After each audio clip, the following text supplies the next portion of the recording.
pendatang baru, Tiara Andini, 20, bisa dibilang kini tengah berada di puncak karirnya.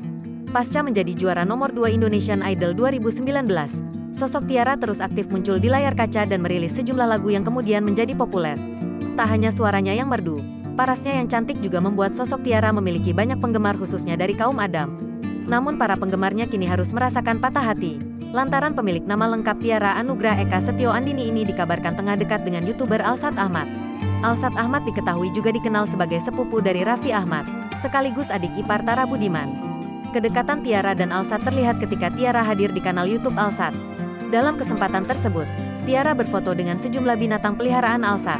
Yang menarik, ada foto di mana Tiara dan Alsat menggendong kucing dan Alsat menyebut Tiara adalah mama dari kucingnya yang bernama Selen. Foto keduanya dibagikan di Instagram masing-masing dalam postingan bersama. Itu berarti Alsat dan Tiara memang sudah sangat dekat. Potret kebersamaan Tiara dan Alsat itu bahkan sempat menjadi trending topik di Twitter pada Jumat malam, tanggal 11 Maret tahun 2022.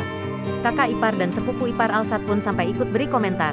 Tara Budiman, "Nah gini doong Arosadi. Hihi, asik."